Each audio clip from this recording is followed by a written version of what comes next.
Bismillahirrahmanirrahim. Assalamualaikum warahmatullahi wabarakatuh. Waalaikumsalam. Selamat sore Mas Bintang, Bang Pupun, Bang Mustika, dan semua para pejuang, para pemirsa. Terima kasih Mbak Erna sudah ketempatan tempat hari ini.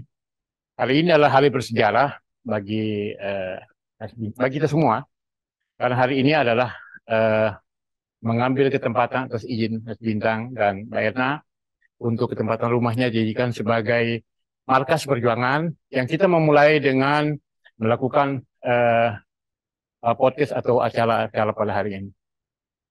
Siang ini hadir di tengah kita semua Profesor Dr. Si Bintang Pamungkas, tidak asing lagi. Beliau ini dikenal sebagai oposan abadi.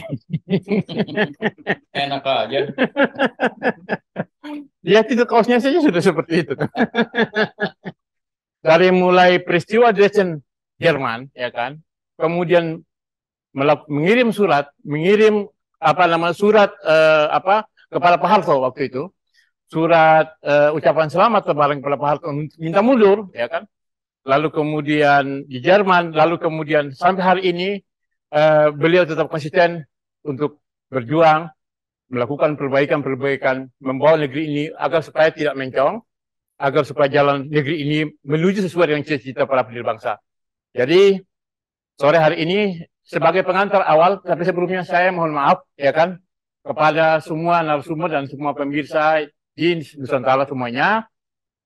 Kami ada terlambat sedikit karena kendala teknis, jadi mohon kalau dimaafkan, dan insya Allah mudah-mudahan kesempatan berikutnya kami tidak akan mengulangi lagi, ya kan. Nah, sore hari ini mengantar pembicaraan atau diskusi ringan, ya, santai Mas Bintang. Sore hari ini barangkali kita akan membuat 3 sesi acara, pengantar oleh saudara Profesor Sri Bintang Pamungkas, kemudian ada sedikit ya komentar-komentar teman-teman di studio, Bang Pupun dan Bang Mustika. Lalu kemudian setelah itu kita masuk kepada para narasumber. Narasumber itu diantaranya ada Bang Hatta Taliwang, ada Jumhur, ada Bang Egi Sujana, lalu kemudian ada Mas Pri, ya kan, Jumhur, Mas Pri, kemudian Bang Amir Hamzah, juga Bung Antoni Permana, ya, barangkali sudah bergabung barangkali ya. Nah, Antoni Permana, kemudian Egi Sujana, Jumhur Hidayat, ya kan, Mas Pri Handoyo Kuswanto, lalu kemudian Bang Hatta Taliwang, ya, MHT. Ya, barangkali sembari menunggu mereka akan bergabung dalam acara bincang sore kita hari ini, saya mempersilakan Prof. Sri Bintang Pamungkas untuk memberikan pengantar diskusi. Diskusi kita ini bukan diskusi seperti biasanya. Ini adalah diskusi pergerakan, diskusi menuju kepada people power. Silakan Mas. Iya, bicara mengenai people power itu dalam sejarah pergerakan dunia itu tidak lain ditujukan untuk menjatuhkan rejim presiden. Nah, itu sepakat ya. Untuk menjatuhkan pemerintah. Ya, tentu saja pemerintah yang zalim ya. Ya, zalim. Memang dibedakan antara people power dan people's power. Kalau people power itu ya arti harafiahnya adalah kekuatan rakyat. Ya. Tetapi kalau people's power itu menjadi hidup karena kekuatan rakyat itu memang dibangun, sengaja dibangun oleh rakyat. Nah, istilah people's power, ya pakai S ya. Yang pertama kali itu, sepanjang pengetahuan saya, itu melawan Presiden Marcos di Filipina. Ya, betul. Jadi, akhirnya Presiden Marcos jatuh. Tumbang dan kemudian dilaknat oleh rakyat ya. Bahkan beliau lari ke luar negeri, makamnya mau kembalikan ke Filipina saja ditolak, Iya. ya kan? Iya. Ya mungkin sekarang sudah balik ya. Iya. Anaknya. Tetapi sejarah ini membuktikan bahwa memang presiden yang zalim itu atau pemerintahan rejim yang zalim itu memang harus jatuh. Iya. Dan itu hal yang biasa karena ini terjadi di mana-mana. Ya. Nah, ada yang mengistilahkan dengan impeachment. Ya. Ya. Kita tahu bahwa Presiden Nixon dari Amerika pernah diimpeach. Bahkan Clinton juga pernah hampir. Ya. Ya. Juga terakhir Donald Trump. Ya kan? Ya. Nah di kita sendiri juga ada itu.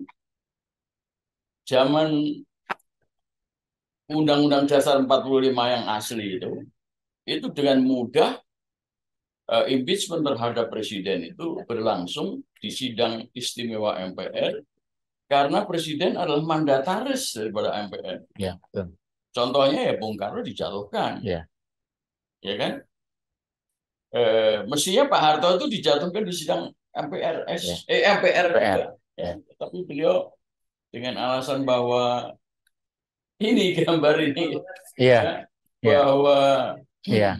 MPR sedang diduduki. Yang di belakang ini ya. Betul. Ya, betul. MPR sedang diduduki oleh masyarakat, oleh rakyat. Ya. Maka beliau mundur. Betul. Di Istana Merdeka. Ya. Nah, tentang Undang-Undang Dasar 45 tadi itu, ya kan? Itu diganti dengan Undang-Undang Dasar palsu menurut Dr. Zul, istilah Dr. Zul. Palsu itu pertama kali dari mulutnya Dr. Zul itu. Itu di dalam pasal 7B itu disebutkan bagaimana proses impeachment itu berlangsung. Jadi menjatuhkan presiden itu bukan sesuatu hal yang kemudian dituduh makar atau apa. Ada biasa saja. Hal biasa saja gitu kan. Yang zalim dijatuhkan. Yang zalim itu tumbang. Undang-undang dasar dijatuhkan. Dan jangan bertahan. Betul. Dan itu Undang-Undang Dasar palsu itu, meskipun palsu dia menuliskan itu di pasal 7B itu. Nah, memang karena palsu jadi ya gimana ya, orang palsu harus ditolak juga. Oleh karena itulah maka ada gerakan kembali ke Undang-Undang Dasar 45 yang asli karena jauh lebih mudah, nggak bertele-tele seperti pasal 7B itu.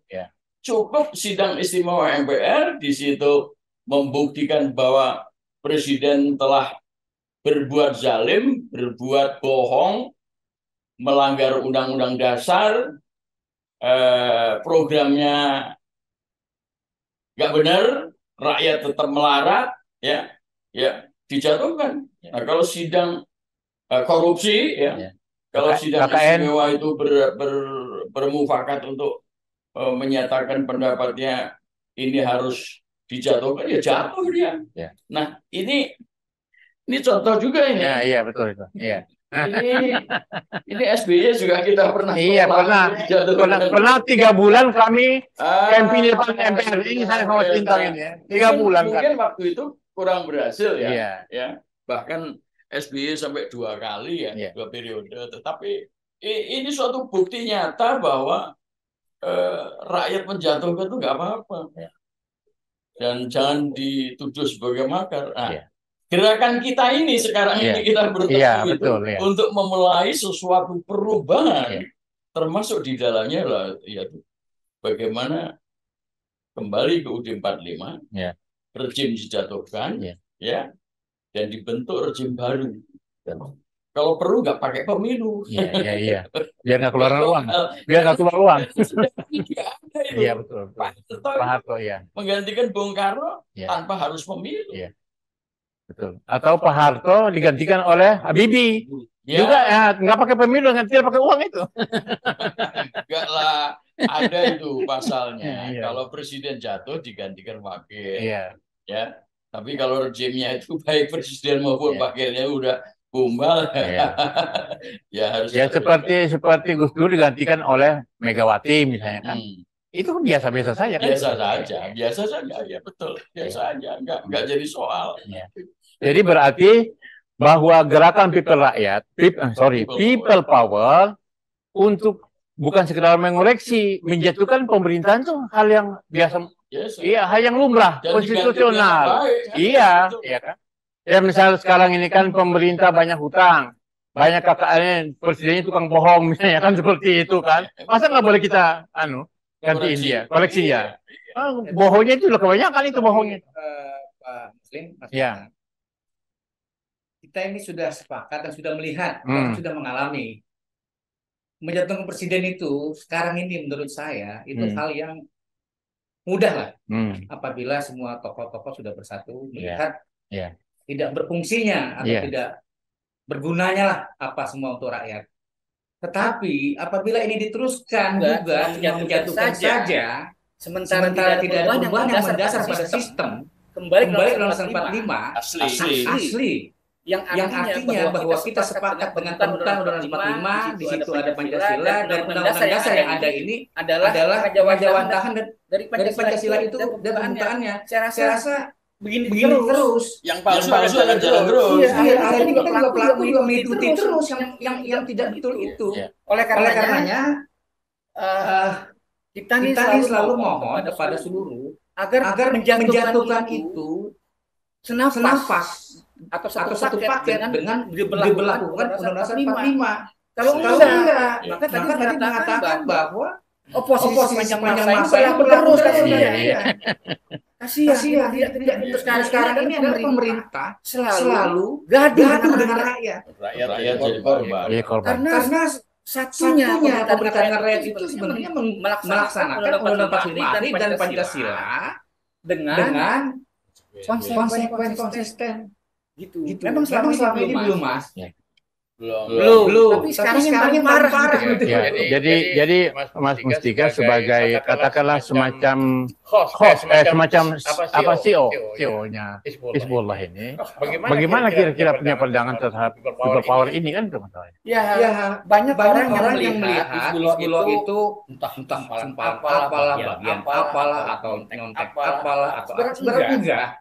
Pengertian kita dengan Mas Bintang waktu pertama kali mendeklar bahwa sudah saatnya jiwa-jiwa nih Mas, jiwa-jiwa yang berketuhanan yang Maha Esa. Kebetulan Mas Bintang ini Muslim, terpanggil untuk bercucuran darahnya membereskan ini semua. Artinya kembali ke Undang-Undang 45. Jadi siapapun tokoh yang memang jiwa-jiwa yang terpanggil dari rakyat. Oke. Kalau dari Mbak Bung Pupun gimana pandangan tentang ini, people power ini, dari sisi hukumnya? Iya, kalau saya sependapat dengan Pak Bintang mengatakan tadi, bahwa itu hal yang lumrah. Cuman sekarang ini kan ada konteks di mana pihak-pihak yang ingin mempertahankan rezim ini, ada pihak itu yang mendiskreditkan. Mereka membuat sebuah opini seakan-akan dengan ada gerakan ini masyarakat, people power ini, mereka akan menghantam dia lakukan seperti itu, dia talam melakukan makar dan sebagainya ya. Itu hanya cuma konsep untuk menakut-nakuti masyarakat agar tidak melakukan seperti apa yang perubahan. Kalau ini tidak ada perubahan, maka akan selamanya. Saya sepakat dengan Pak Mus bilang tadi. Kalau ini tidak ada perubahan, maka akan selamanya kita akan menjadi rakyat. Jadi para pemirsa sekalian sepakat ya bahwa kita tadi itu agar kita semua, ya kan? Masa 270 juta, 75 juta rakyat ini kita sudah hampir 300 juta menurut Prof. Tri Bintang. Ini kan masa kita harus begini-begini terus kan, itu masalahnya kan? Hidup susah, utang banyak ya kan? Segelintir orang itu berpesta pora ya kan dengan kondisi yang ada ini ya. Nah, itu sebagai pengantar diskusi. Barangkali para narasumber ada Bang Hatta Taliwang. Materi sudah nyambung, sudah. Bang Hatta, kandidat doktor. Hatta Taliwang.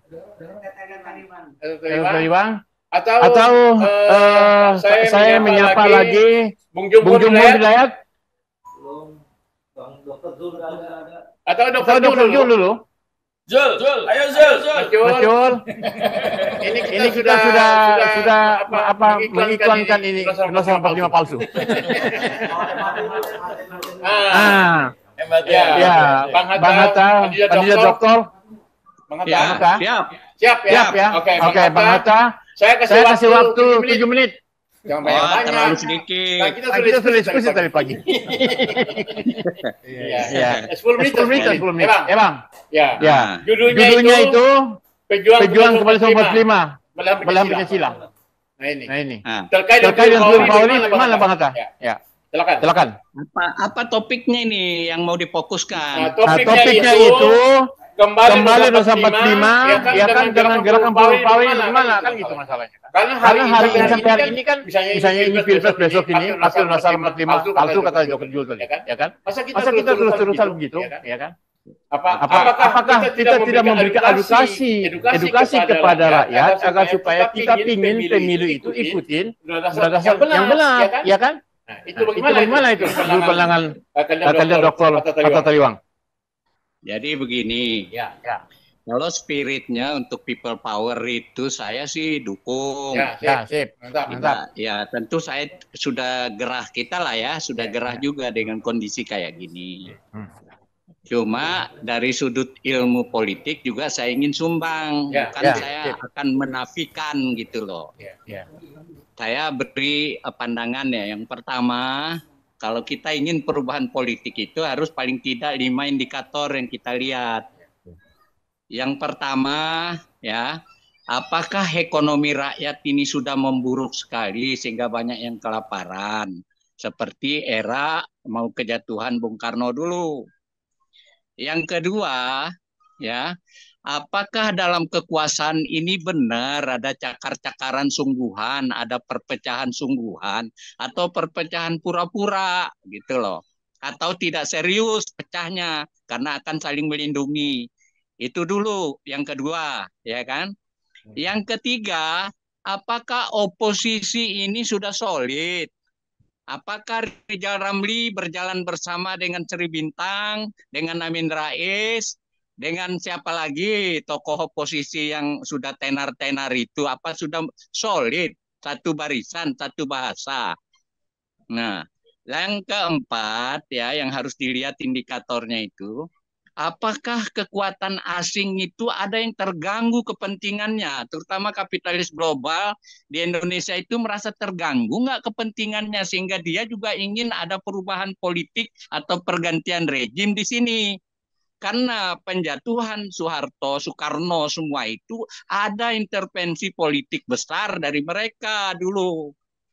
Nah, yang kelima, kita harus lihat konstitusi kita.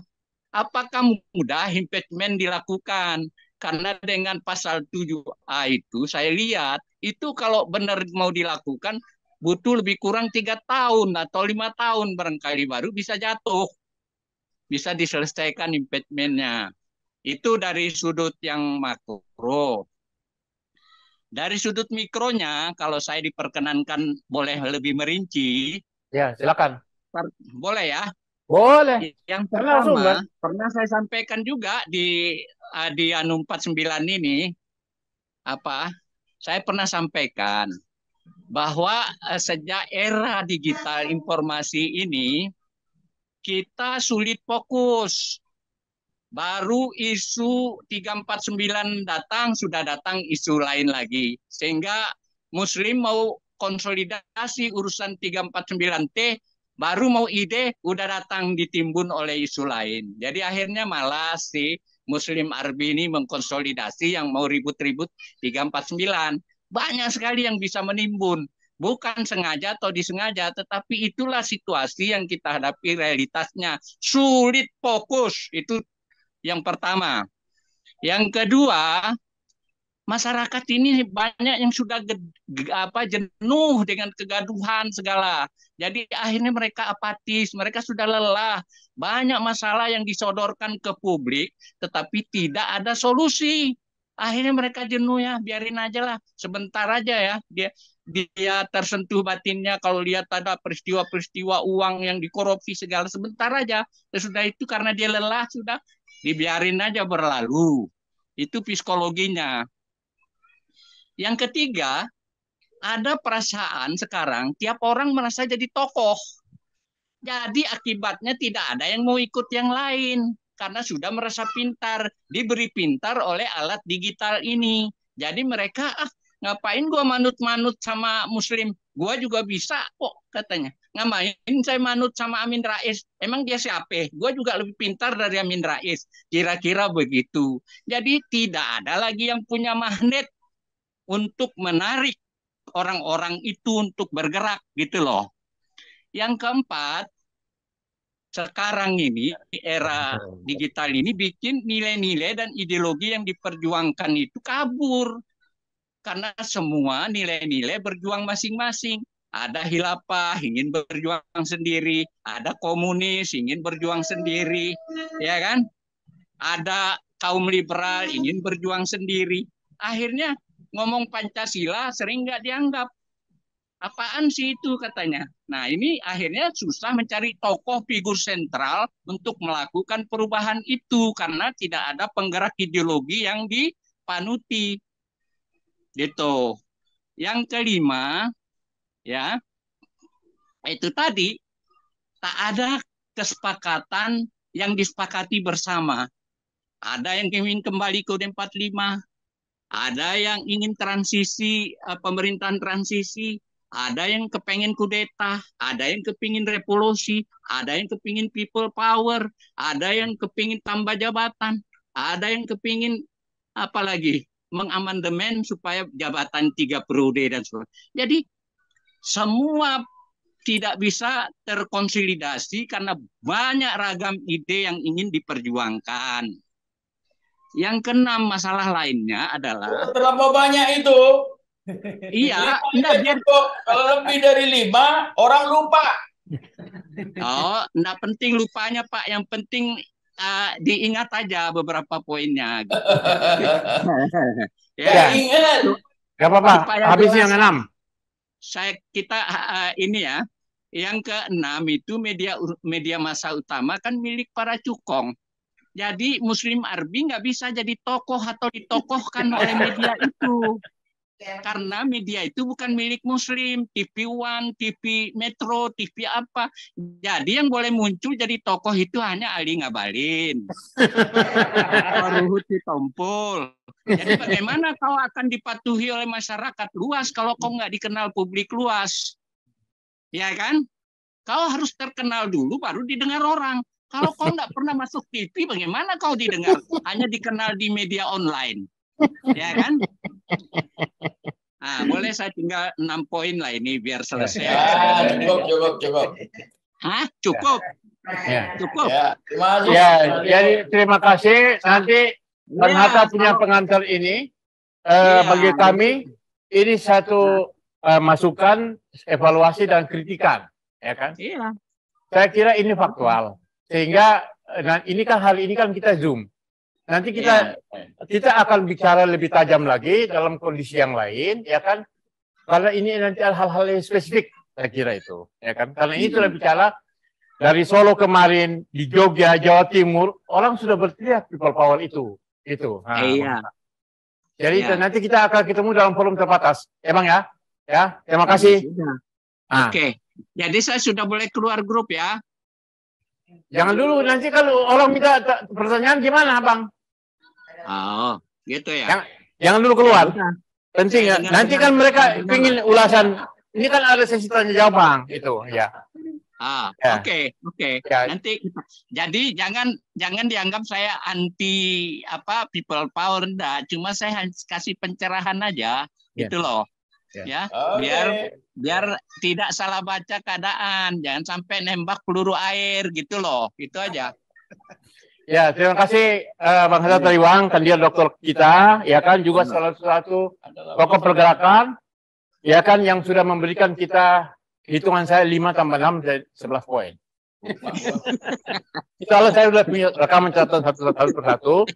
Selanjutnya Bang Egy Sujana. Sudah gabung belum, Egy Sujana? Bang Egy kemarin kami baru pulang dari Solo tuh kemarin tuh masalah urusan ijazah palsu, Bambang Tri. Atau yang sudah Pak Pri ya, yang sudah siap, Mas Pri? Iya kabar Mas? Saya nang Surabaya. Mas Pri, mic-nya, Mas Pri?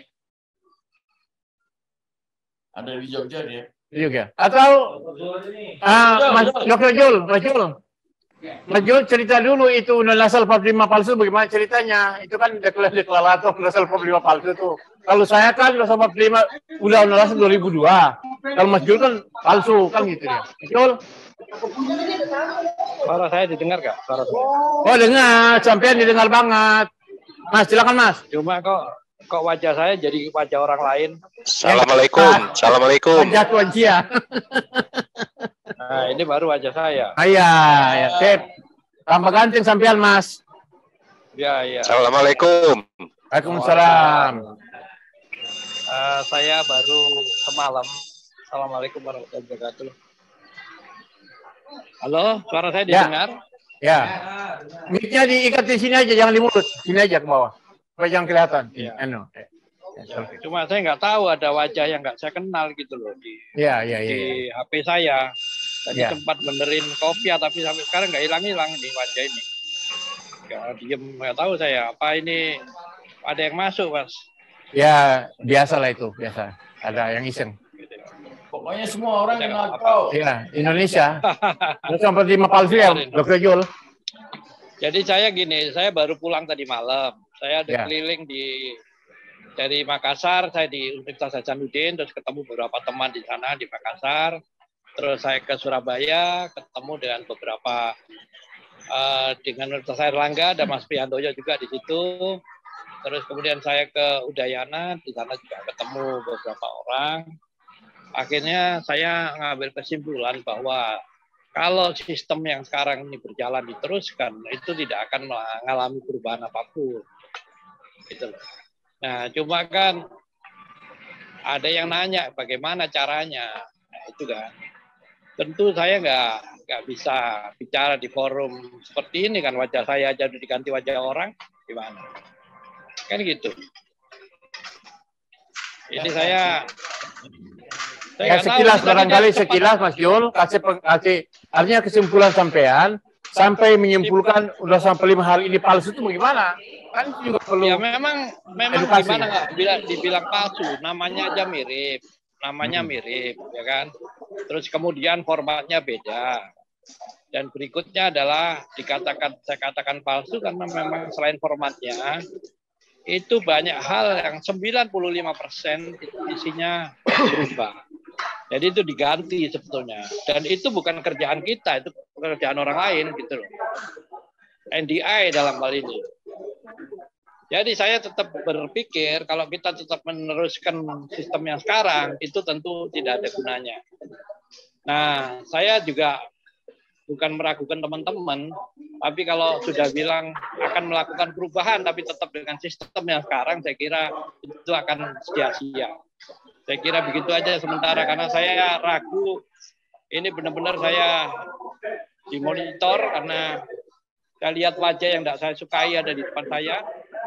Kira gitu aja deh. Assalamualaikum warahmatullahi wabarakatuh. Saya akan keluar dari Zoom ini. Terima kasih. Assalamualaikum warahmatullahi wabarakatuh. Ya, terima kasih Mas Dr. Jul. Terima kasih sudah tadi pagi memang sempat kontak ke saya mereport perjalanan ke kampus-kampus bahwa kampus itu juga sudah mulai solid untuk gerakan perubahan kembali ke 245 asli. Bahkan itu yang sekarang ini menjadi misi di beberapa tempat. Nah, terima kasih Mas Jul. Kemudian selanjutnya kita undang yang sudah Bang Egy.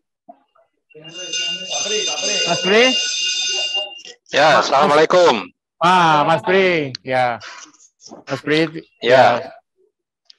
Saya sudah sampaikan undangan itu dan barangkali sudah bisa memahami. Kalau sampean pikiran-pikiran hari ini terkait dengan situasi hari ini, ya people power juga, dan kemudian kembali 45 asli tadi itu. Ya. Iya, betul. Kalau saya melihat, saya setuju dengan Dr. Zul bahwa kita tidak bisa menjalankan sistem yang seperti sekarang ini. Wong sistemnya itu nggak karu-karuan, sistem korupsi, sistem macam-macam lah, semua dijual. Nah ini nggak mungkin kita jalankan. Oleh sebab itu kita harus kembali ke Undang-Undang Dasar 45 dan Pancasila. Persoalannya sekarang bagaimana caranya, kan begitu. Nah, dalam forum ini kan kita sudah mensepakati adanya people power. Cuma masalahnya kalau saya melihat saya lagi di Jogja ini, jadi saya keliling juga kemarin Surabaya, Bandung, Jogja. Ini yang perlu segera kita lakukan adalah melakukan penjaring. Tapi kita harus membuat jaringan antar kelompok-kelompok di setiap kota, sehingga manajemennya itu bisa kita monitor, kita inikan. Kita kan sudah punya beberapa kelompok ya, ada kami di Solo, ada lagi teman-teman mahasiswa, mungkin teman-teman buruh. Ini kan sebetulnya isunya sama. Jadi cuma yang harus kita bicarakan bareng-bareng itu. Mas, ya, kameranya itu coba muka sampai agak ya, sip. Ya. Jadi kalau saya melihat ini yang harus dibangun, ya memang kita akan kembali ke Undang Dasar 45. Tapi harus ada isu yang bisa diterima semuanya. Isu ini perlu kita membangkitkan. Misalkan ya seperti buruh. Buruh ini perjuangannya kan soal Undang-Undang Cipta Kerja. Nah, Undang-Undang Cipta Kerja itu kan Presiden sudah melakukan pelanggaran hukum. Karena apa? Karena ini kan statusnya masih di MK ya, undang-undang itu. Tapi di peta kompli atau di veto dengan melahirkan Undang-Undang Cipta Kerja yang baru.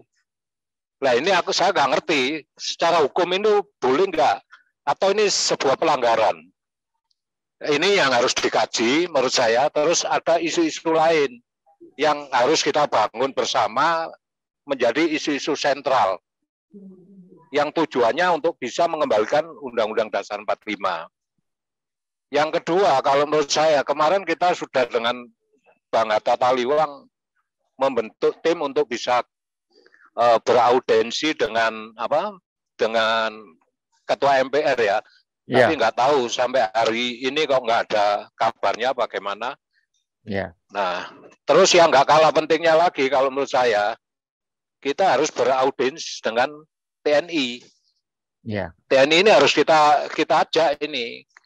Kalau saya dengar dari beberapa kawan di TNI menunggu gitu loh, menunggu situasi yang memang dia butuh turun. Tapi kan situasi itu ya harus diciptakan. Kalau menurut saya nggak bisa ditunggu. Jadi harus ada cipta kondisi. Walaupun sebetulnya cipta kondisi ini juga harus kita rumuskan bareng gitu loh, supaya bisa menjadi fokus arahnya kemana kita nanti melangkah. Saya kira itu. Saya sangat setuju, makanya kalau menurut saya senior-senior di Jakarta pun juga harus mulai memikirkan arah gerakan itu yang fokus. Yang kedua, membangun jejaring antar aktivis. Ini yang paling penting, karena masih berserakan ini. Mungkin di Jawa Timur ada beberapa aktivis di pesantren dan macam-macam yang bisa kita gabungkan. Saya kira itu nggak sulit. Apalagi saya kira setiap kita ini yang ada di sini kan punya jejaring. Saya kira itu sudah mulai harus dikumpulkan. Kita harus mulai membuat jejaring untuk gerakan ini. Terus kedua, yang harus disepakati juga targetnya kemana. Terus ketiga yang harus kita buat juga plan 1, plan 2, plan 3 bagaimana. Saya kira itu Bang. Terima kasih banyak. Saya akan mengikuti terus. Terima kasih. Assalamualaikum warahmatullahi wabarakatuh. Waalaikumsalam. Itu Mas Pri, Ketua Rumah Pancasila di Surabaya, sudah memberikan pemaparannya. Sekarang Bung Jumhur, sudah nyambung? Bung Jumhur? bagaimana ini gerakan buruh dan people power ini kemarin katanya sudah konsolidasi. Jom.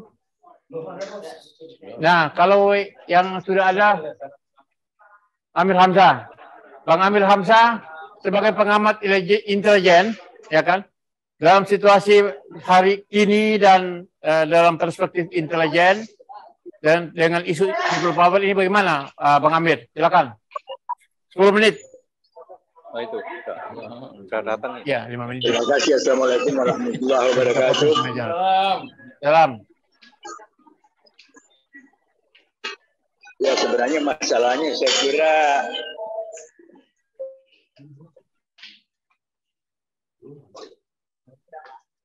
susah-susah gampang. Pertama, kita semua sebenarnya sudah sepakat untuk kembali ke Undang-Undang Dasar 45 asli yang ditetapkan pada tanggal 12 Agustus 1945. Masalah kemudian, dan ini saya pikir itu cara-cara intelijen yang dilakukan oleh rezim berkuasa untuk membuat kita lamban adalah kita Mbak Edarnya nggak ikut tentang masalah-masalah Pak Ibu ini.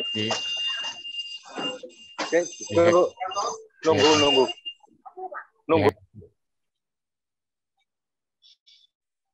Halo. Ya, silakan Bang. Lanjut aja. Lanjut. Yang pertama adalah kita terjebak mendiskusikan hal-hal yang sebenarnya lebih bersifat sepele atau masalah-masalah teknis sehingga kita mengabaikan untuk menetapkan sebuah cara yang betul fokus untuk mendukung tuntutannya kembali ke Undang-Undang Dasar 45 itu. Nah, kemudian saya lihat adalah kadang-kadang kita terjebak yang kita lakukan ini atau institusi yang kita katakan sekarang Hizbullah misalnya, pertanyaannya adalah Hizbullah ini adalah sebuah organisasi atau sebuah gerakan. Sebab ada beda antara organisasi yang akan melaksanakan satu kepentingan dan gerakan untuk mensukseskan sebuah kepentingan. Nah, oleh karena itu, karena kita tidak bisa membedakan antara kita lakukan ini adalah cara-cara berorganisasi atau cara-cara melakukan gerakan, maka gampang secara intelijen kita dijebak oleh sang kuasa untuk melemahkan kekuatan kita. Nah, lalu kita lihat bahwa sekarang ini konsensus kita kembali ke Undang-Undang Dasar 45 asli itu hanya merupakan sebuah modus vivendi, baru kesepakatan sementara.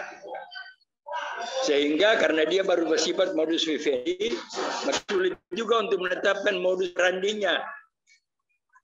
Oleh karena itu, sudah saatnya, seperti tadi dikasih ingin menegaskan apa yang disampaikan oleh Bung Hatta Taliwang dan Pak Prihandoyo tadi, serta Dr. Zul adalah bagaimana kita menetapkan satu kesepakatan bahwa kita fokus untuk kembali ke Undang-Undang Dasar 45, lalu kita melepaskan diri untuk tidak terjebak dalam isu-isu lain. Masalah-masalah lain kita ambil hanya sebagai unsur penguatan untuk mendukung usaha kita kembali ke Undang-Undang Dasar 45. Karena apa? Kalau kita merujuk kepada Undang-Undang Dasar yang berlaku sekarang, maka sangat sulit. Karena DPR, MPR, DPD, dan lain-lain sebagainya, itu sudah merupakan bagian dari rezim oligarki yang ada. Nah, kemudian jangan kita lupa bahwa apapun yang akan kita lakukan kalau militer tidak mendukung, maka ini kan sia-sia. Nah, ada indikasi seperti misalnya yang dicuatkan oleh Panglima Siliwangi. Kemudian kalau saya tidak salah ingat, mungkin juga didukung oleh Panglima Bukit Barisan dan didukung juga oleh Madiponegoro. Tetapi masalahnya kita tahu bahwa kondisi militer kita saat ini itu sangat miskin logistik. Karena semua sumber-sumber logistik yang menyangkut kedaulatan negara itu sekarang itu lebih diberikan oleh oligarki ini kepada kepolisian ketimbang kepada TNI. Kita bisa bedakan kenapa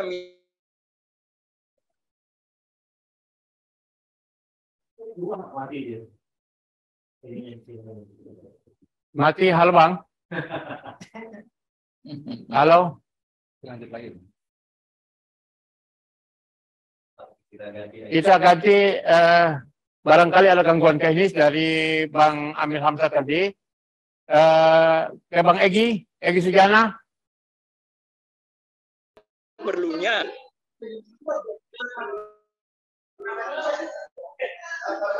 penyatuan pikiran, penyatuan kekuatan antara militer dan tokoh agama khususnya dengan umat Islam agar kita bisa melakukan usaha untuk menyelesaikan kezaliman yang sekarang sedang berlangsung, kezaliman dalam ketatanegaraan kita. Jadi saya kira adalah mungkin barangkali mulai hari ini kita akan satu kesepakatan kita bahwa kita semua fokus untuk kembali kepada Undang-Undang Dasar 45 dan bagaimana kita membangun gerakan untuk itu. Untuk sementara itu dulu, terima kasih. Wassalamualaikum warahmatullahi wabarakatuh.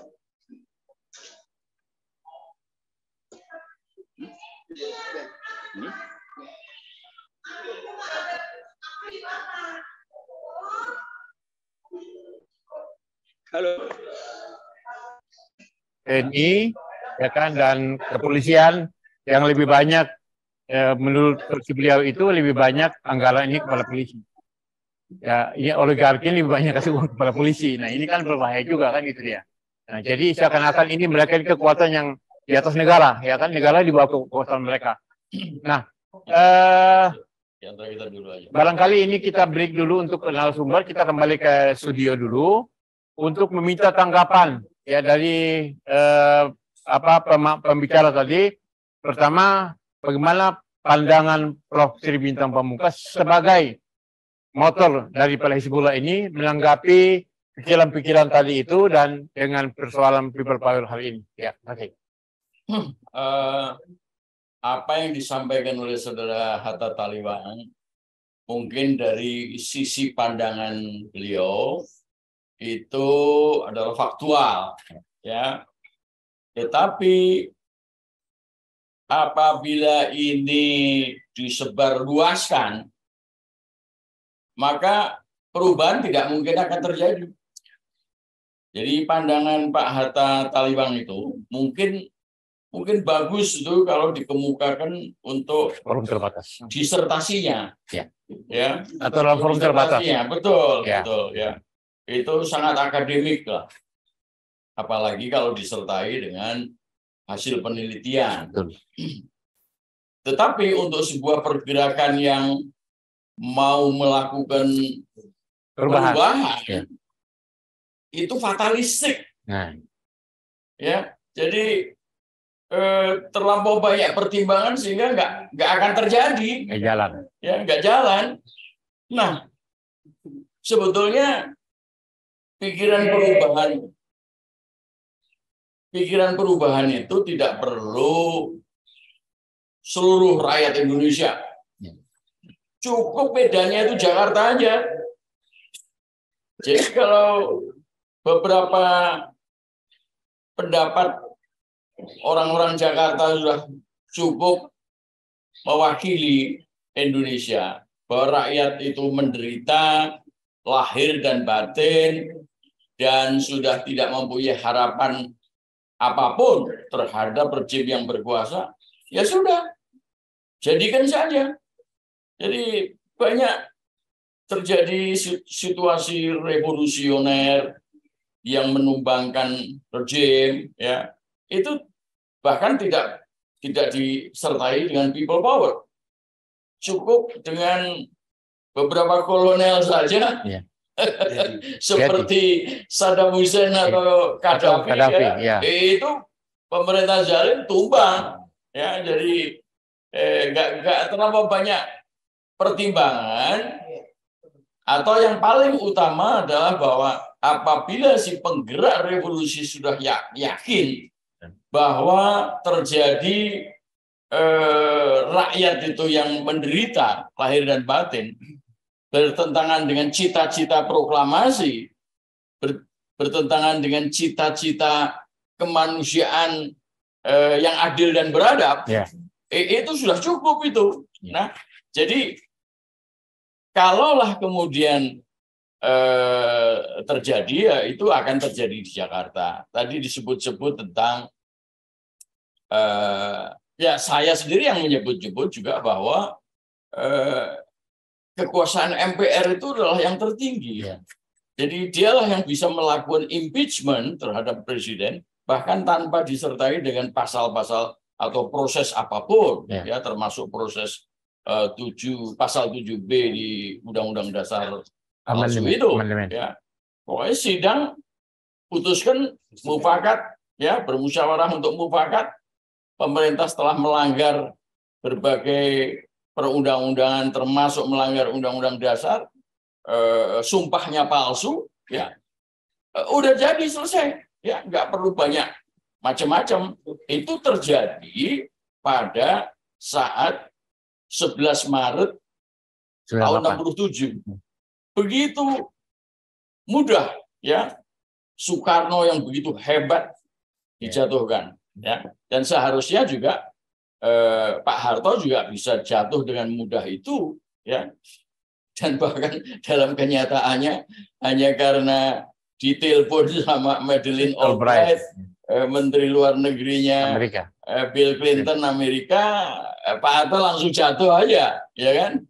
Nah ini kan satu hal yang perlu mendapat perhatian dari Saudara Hatta Taliwang, ya, bahwa nggak perlu pakai macam-macam lah, ya, asal dia sudah yakin bahwa rejim ini gombal, dijatuhkan aja udah. Kalau pengalaman 98 dengan hari ini bagaimana menurut yang sebagai pelaku sejarah dalam pandangan ini persoalan people power ini? Ya memang waktu itu keadaan sudah kacau, ya, terjadinya krisis moneter yang saya kira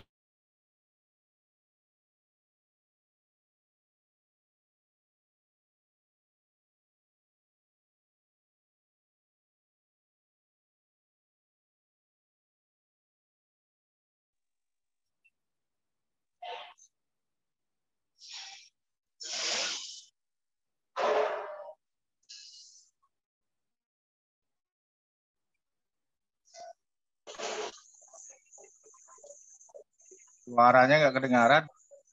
Lain, sehingga ya memang intervensi luar negeri juga ikut bermain. Pak Harto sebelumnya mengatakan ya tanggal 20 Mei itu Pak Harto masih bicara dengan Pak Habibie untuk tidak mau mundur. Tetapi tanggal 20 malam itu juga menjelang jam 12 ada telepon dari Madeleine Albright yang mau tidak mau Pak Harto diminta untuk mundur dan akhirnya memang betul mundur. Jadi Pak Harto mundur di Istana Merdeka, langsung kemudian Pak Habibie dipanggil dan melantik Pak Habibie sekaligus, gitu, ya kan? Jadi banyak versi bagaimana jatuhnya sosok rejim itu, ya. Nah, tetapi di dalam persoalan sekarang ini penjatuhan Jokowi, rejim Jokowi itu tidak harus diikuti juga dengan kembalinya ke Undang-Undang Dasar 45 asli, karena perubahan Undang-Undang Dasar 45 asli ke Undang-Undang Dasar palsu itulah yang menjadi sumber malapetaka, ya. Kemudian munculnya Pak SBY pada waktu itu, ya kan, dia adalah presiden pertama yang menggunakan Undang-Undang Dasar palsu dan hasilnya tidak ada, ya. Oleh karena itu kita bergerak, ya, saya sama teman-teman Pandapatan Lupis dan lain-lain, ya, meskipun ditangkap tapi kita menyatakan memang SBY sudah tidak mampu sebetulnya menjadi presiden dan memimpin republik ini. Dan banyak kekacauan yang terjadi selama 2 periodenya. Nah, yang menarik, rejim Jokowi ini agak lain sama sekali dibanding dengan presiden-presiden yang dijatuhkan sebelumnya, karena dia sengaja mengundang orang-orang asing, Cina daratan, untuk mengambil alih kedaulatan republik ini. dengan pura-pura menjadi tenaga kerja dan lain-lain, jutaan, ya, jutaan itu sudah dideklar oleh siapa wakil perdana menteri Cina, Liu Yandong, yang bicara di UI untuk mengirim 10 juta.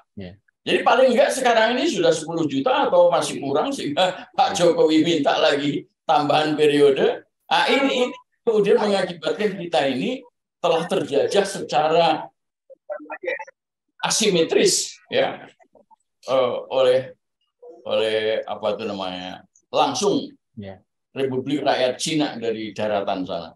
Nah, inilah yang kemudian menjadi perhatian utama kita, menjatuhkan rejim. Tetapi sekali lagi, rejim jatuh kalau sistemnya masih sistem undang-undang dasar palsu, nggak ada gunanya. Jadi ini harus satu paket seperti tadi disampaikan oleh saudara Mustika, satu paket, dan kita bisa membentuk pemerintahan yang baru, sekalipun tanpa pemilu, seperti yang pernah dilakukan oleh Pak Harto tahun 67 itu. Pak Harto naik menjadi penjabat presiden, tetapi baru ada pemilu tahun 71. Ya kan? 4 tahun sendiri. Nah, di situ memang suatu upaya politik secara teknis bahwa 20 tahun sebelumnya itu di rakyat Indonesia digojlok dengan pikiran-pikiran Orde Lama. Nah, sekarang 20 tahun lebih, ini juga rakyat Indonesia sudah dimakan oleh pikiran-pikiran undang-undang dasar palsu. Oleh karena itu, sangat mungkin nanti pemilu itu juga membutuhkan waktu setelah Jokowi jatuh dan digantikan oleh rejim baru. Nah, ini pikiran-pikiran kita. Jadi, apa yang disampaikan oleh Pak Prihandoyo tentang bagaimana caranya, caranya hanya masuk ke MPR, nggak ada cara lain. Karena itulah lembaga yang tertinggi yang ada di dalam Undang-Undang Dasar 45 asli, tetapi dihapuskan ketika membuat Undang-Undang Dasar palsu. Lembaga tertinggi, dan kita ingin membangun lembaga tertinggi itu lagi, ya. Kalau caranya Pak Harto dulu, itu orang-orang PKI yang ada di dalam MPRS itu disuruh keluar, ganti. Ini juga kemungkinan akan berlaku seperti itu. Ya, yang anggota-anggota MPR yang gombal-gombal itu diganti dulu, ya kan? Baru kemudian MPR kita ini bisa mengganti presiden. Begitu kira-kira. Ya, baik, itu tadi tanggapan Mas Bintang terhadap 4 narasumber sebelumnya itu. Nah, sekarang ini pembicara berikutnya yang sudah ready. Jumhur, sudah siap Jumhur? Ya? Saudara Jumhur sebagai Ketua SPSI? Itu kan ada acara, jadi nanti kita akhir kali. Atau Saudara Egy Sujana? Terkait Bang Anton. Anton Permana?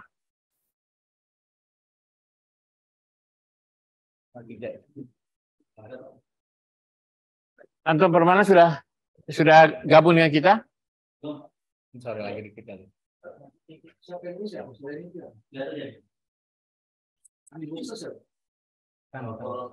Bukan. Atau penonton nggak apa-apa. Nanti kita buka sesi Andi siapa? Orangnya agenda. Ya, coba nanti kita akan list satu persatu para penanggap atau komentator. Siap, dilanjut. Ya. Dilanjut. Yang sudah Bung Andi Boxer? Siap Bang. Ya, kita kasih waktu 3 menit lah untuk dikomentar. Ya, tentang baik. Persoalan hari ini. Ya. Yang sudah ramai. Ya. Siap, baik. Terima kasih atas kesempatannya Bang Muslim, Mas Bintang, serta kawan-kawan yang lain, abang-abang kita yang lainnya. Sama cukup memberi tanggapan aja sedikit diawali kebobrokan kehancuran bangsa ini kan diawali dengan peristiwa reformasi 98 yang mungkin kurang mempersiapkan visi ke depannya, next selanjutnya itu apa yang sudah dilakukan gitu kan, yang harus dilakukan gitu. Nah, kembali lagi ini euforia 98 ini semakin jumawa sepertinya. Kalau saya lihat ya, ini hanya penilaian saya pribadi. Karena ya biar gimana pun juga kita juga semua mungkin pelaku 98. Cuma elemen-elemennya aja berbeda. Ada yang di elemen mahasiswa, ada yang di masyarakat. Ya kebetulan saya di masyarakat gitu kan. Nah, harusnya kita melakukan mungkin tobatan nasuha gitu kan. Karena biar bagaimanapun kita tersangkut di dalam. Iya, betul.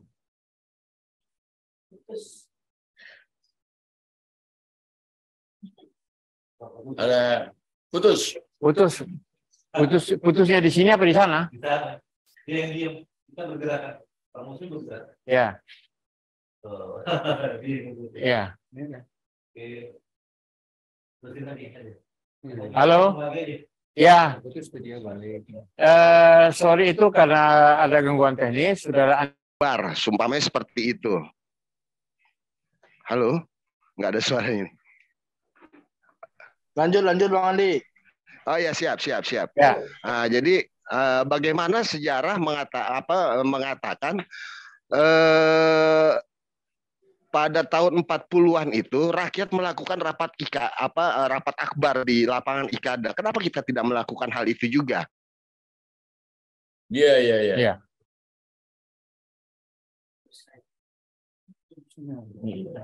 Bukan. Pak Kiflan Zen sudah mau waktu itu di lapangan Banteng. Iya. Iya. Nggak ada yang datang. Ya. Bung Andi terputus itu. Atau di situ ada komen bentuk sebuah poros baru. Sebuah poros baru, yaitu poros tengah yang akhirnya mendorong Gus Dur menjadi pemimpin menggantikan Habibie saat itu.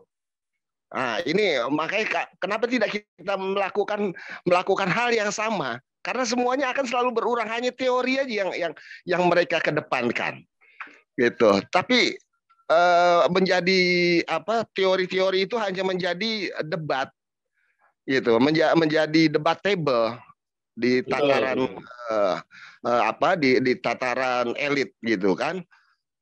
Padahal pada dasarnya prinsipnya itu teori dengan praktik itu berbanding terbalik. Itu prinsip dasar. Tapi kita melupakan dan menafikan hal-hal yang menjadi prinsip dasar itu. Begitu. Jadi akhirnya rancu semuanya. Bisa kita tilik dari calon-calon legislatif seumpamanya saat ini. Apa sih visi misi mereka untuk menjadi legislatif? Apa untuk kepentingan bangsa dan negara atau kepentingan pribadi? Dan kita dapat melihat hal itu padahal. Dengan kasat mata bahwa calon-calon legislatif saat ini bisa dikatakan mereka punya kepentingan pribadi masing-masing, bukan punya visi yang ke depan, jauh ke depan untuk bangsa dan negara. Ya maaf. Bang Andi. Oke, Bung Andi, kita sudah 3 menit. Nanti kita akan gini lagi. Ya, oke. Terima kasih atas sumbangsinya. Terima kasih. Kami sudah mencatat sejumlah masukan-masukan yang sangat brilian pada sore hari ini. Ya, terima kasih, Bung Andi. Siap, makasih. Makasih semua. Siap. Baik, makasih. Baik, kita monitor, siap. Baik, siap. Anton mana? Ibu Wati dari aspirasi. Ini main dari tadi kan Bapak melulu nih. Ya, silakan. Dikasih kesempatan. Kita kasih waktu 3 menit. Oke, 3 menit, Masya Allah. Pakai gini. Nggak usah. Ya. People power sangat kita tunggu-tunggu. Ya. Bolak-balik turun ke lapangan dari buruh, dari di Solo, dari di Jakarta, dari yang dipimpin Bang Muslim, semuanya nggak ada satupun yang bisa menggedor gedung DPR. Berangkat pagi pulang sore. Berangkat pagi pulang sore, bahkan 212 sama juga. Demo damai. Gimana demo damai bisa jatuh? Jadi kira-kira saran ini bagaimana? Saran. Justru saya menghimbau nih, ada tokoh-tokoh sini, ada Bang Muslim, ada Mas Bintang terutama, ada Bang Mustika Sani, jangan lupa. Kemarin kita tiap tanggal 1 Juni ikut menikmati hasil dari pekerjaan haram. Kenapa saya bilang pekerjaan haram? 1 Juni itu bukan hari lahir Pancasila. Gimana ya? Terus kita tokoh-tokoh pada diam-diam aja. Enak-enak aja. Liburan, tanggal 1 Juni libur. Padahal bukan libur 17 Agustus yang lahir di 1 Juni. Kita jangan melupakan sejarah. Jangan lupa sejarah tanggal 1 Juni itu adalah pertama kali diusung Soekarno untuk membuat dasar-dasar dari Pancasila dan Undang-Undang Dasar. Lalu diperbarui sampai bulan Agustus, tanggal 18 Agustus 45, jadilah itu yang namanya kelahiran Pancasila. Bagaimana bisa tanggal 1 Juni jadi hari lahir Pancasila, kita diam aja? 22 Juni dulu. Iya, 22 Juni. 1 Juni, 22 Juni. Piagam Jakarta. Terus 18 Agustus. Ya itu, Mas Bintang, bagaimana kita bisa menikmati 1 Juni hasil dari barang haram kalau kita bilang. Kita nikmati itu tanpa kita sadari. Terus kita mau teriak-teriak kembali ke Undang-Undang Dasar 45 yang lama. Kita mau teriak-teriak mau kembali kepada MPR, Majelis Peruntukan Tertinggi. Enggak ada. MPR sekarang itu enggak ada. Nggak ada nama MPR sebagai majelis tertinggi setelah amandemen. Kita balik ke Undang-Undang 45. Artinya balik ke Undang-Undang 45, Bang Muslim, kita juga harus menggaungkan bahwa tanggal 1 Juni, harus kita demo juga itu. Tanggal 1 Juni bukan hari lahir Pancasila. Kalau kita tidak meluruskan sejarah, semua nanti anak cucu kita akan tetap sama berpikir bahwa 1 Juni adalah hari kelahiran Pancasila. Itu komentar saya. Ya, baik. 1 Juni itu hari kelahiran Pancasila, padahal Bung Karno berpidato di depan BPKI itu berbeda dengan hari ini. Iya, itu kan kalau tidak bersama kebangsaan ya, ketuhanan terakhir. Nah kalau sekarang kan ketuhanan pertama, itu dia. Nah itu dia. Oleh semua tokoh pergerakan pada waktu itu tanggal 18 Agustus jadilah jadilah sila pertama ketuhanan yang Maha Esa. Yang apa disebutnya tadi apa tuh gotong royong segala macam. Jadi ada berarti pandangan Ibu bagaimana seperti apa mereka ingin merubah sejarah atau bagaimana itu? Ya maksudnya Ibu, kalau kita mau kembali ke UUD 45, hal yang salah di dalam 1 Juni itu pun harus diperbaiki, diluruskan. Jangan kita nikmati. Apa namanya tadi? Pengalihan sejarah apa gimana? Iya, artinya itu, nah itu. Pasti itu pengalihan sejarah. Kenapa saya bilang pengalihan sejarah? Nggak kejauh contoh nih, contoh kecil. Anak-anak SMP, SD, SMP, SMA. Saya pernah jadi guru. Kemarin saya baru jadi narasumber di sekolah SMK. Saya tanya cuma satu. Kamu tahu nggak Singosari? Sejarah loh ya. Apa tuh Bun Singosari? Saya tanya lagi balik. Saya tanya itu lagi. Majapahit kamu tahu nggak? Boro-boro nggak ada ya. Bisa dibayangkan nggak? Kita dihilangkan sejarah bagaimana terbentuknya Indonesia Raya. Bayangkan dihilangkannya sejarah apa tuh Mas Bintang? Pemerintahan darurat Republik Indonesia. PDRI. Siapa? Prawira? Sarifudin Negara. Yang jadi presiden dan dia ada di Sumatera. Dia pemerintahannya itu di Prawiro. Aceh, Minangkabau, Sumatera. Nggak ada yang tahu bagaimana mereka bisa tahu yang namanya pemerintahan PDRI darurat. Iya, darurat justru Republik itu Bang Indonesia. Muslim, Pak Petan dan semua. Kita pahamlah bahwa perubahan Undang-Undang Dasar 45 asli kepada amandemen itu bukan kerjaan iseng-iseng. Iya. Betul. Itu pekerjaan yang sudah diawali. Iya. Betul dengan Dari bahkan sejak awal 70 itu sudah diawali. Saya bikin S2 saya itu melihat bagaimana undang-undang penanaman modal itu bisa dipengaruhi oleh WTO untuk merubah Undang-Undang Dasar 45. Itu sehingga pasal 33 itu masuklah mereka di sana. Karena kajian saya hukum terhadap ekonomi itu, terhadap penanaman modal. Itu jelas, saya pernah dialog sama Mas Bintang, itu katanya. Jadi Undang-Undang 45 itu berubah bukan iseng-iseng, bukan iseng. Jadi ada berarti Bung Mustika Sani ingin mengatakan bahwa ini sebetulnya ada desain besar. Nah, satu lagi Bang Muslim. Ya. Saya baru sadar. Begitu Mas Bintang mengatakan Undang-Undang Dasar 45 dan Pancasila. Saya kan mengatakan bahwa Undang-Undang Dasar 45 itu di dalamnya lah ada Pancasila di pembukaan. Iya. Dengan membentuk negara berdasarkan satu. Ya. Mengapa Mas Bintang pisahkan itu? Mengapa? Rupanya ketika dia merubah Undang-Undang Dasar 45 menjadi Undang-Undang Dasar amandemen sudah membunuh Pancasila. Ya. Memang Kalau dipakai Pancasila nggak mungkin terjadinya seperti itu. Memang sekarang hari ini itu kita rasakan betul bahwa amandemen Undang-Undang palsu ini itu tidak lagi perwujudan daripada Pancasila sendiri. Makanya amandemennya kemana, Pancasila kemana? Pernah menulis Pancasila is dead. Iya. Pancasila is dead. Iya. Kenapa? Sejak 2004 itu, 2004 dijadiin amandemen, maka Pancasila sudah mati. Kalau mau halus koma, Mas. Mas Bintang mengingat saya itu koma. Kenapa perlu Pancasila lagi?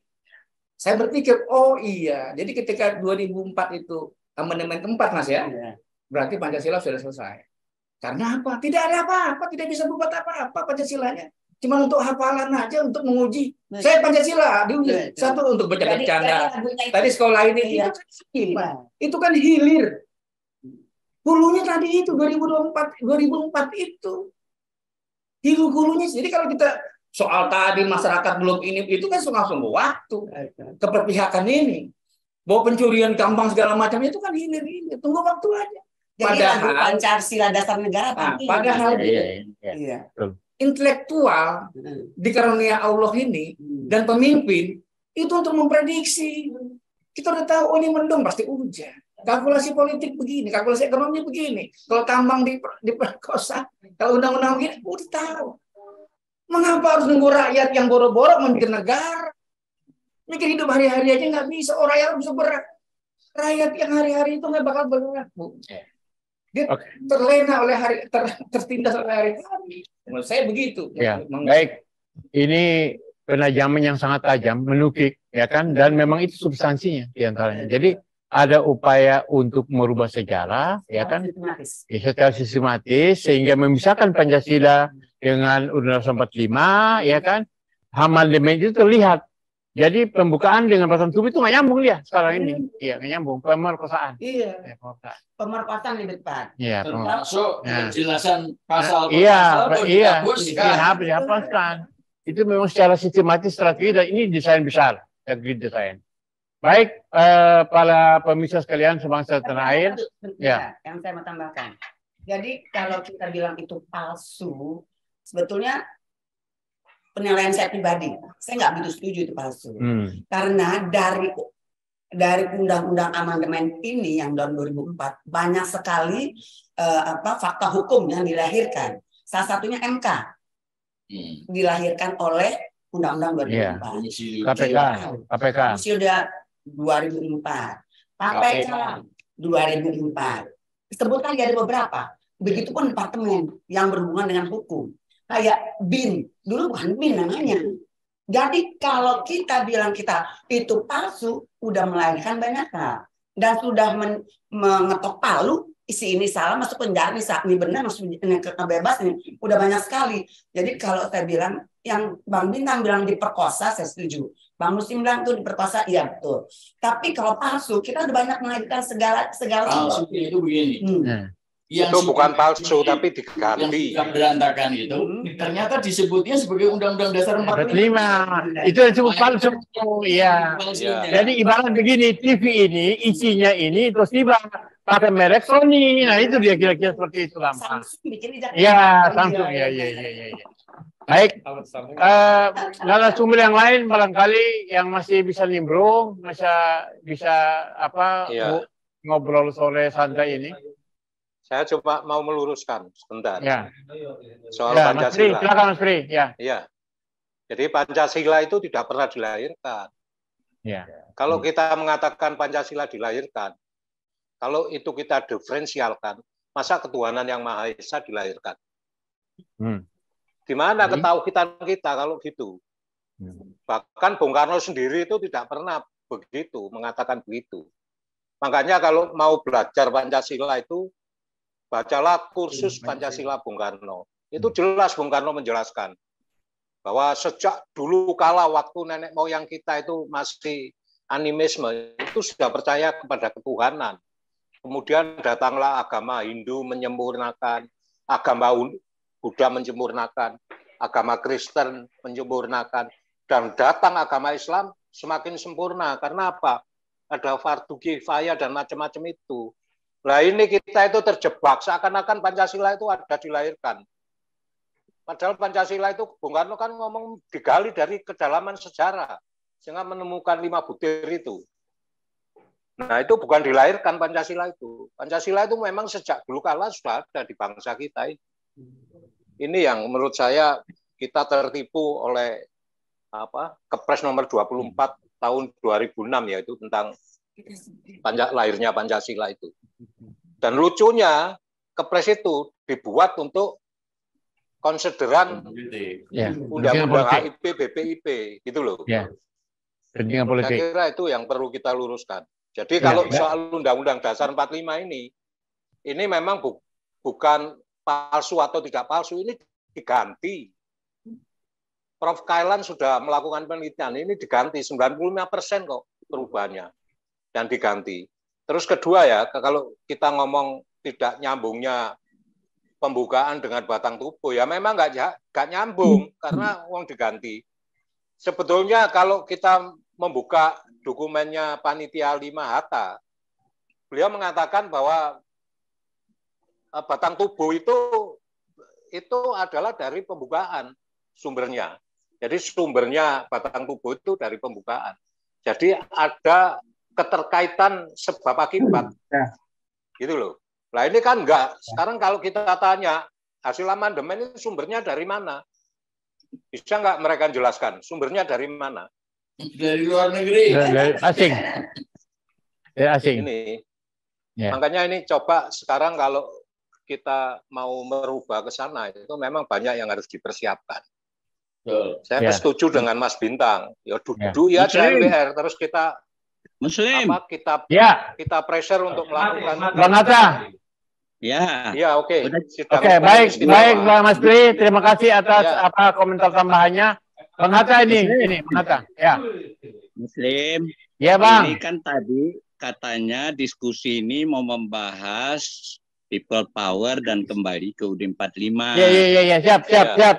Nah, jadi kalau mau ngobrol ngalor ngidul begini, jadi nggak ada hasilnya. Ya, terus apa? Kira-kira kritikan Abang itu apa supaya lempeng kembali ke people power? Makanya sebelum saya masuk ke soal kembali ke UUD 45 itu tadi saya coba menjelaskan apa saja kendala dalam rangka people power sama dengan kina analisis penyakit.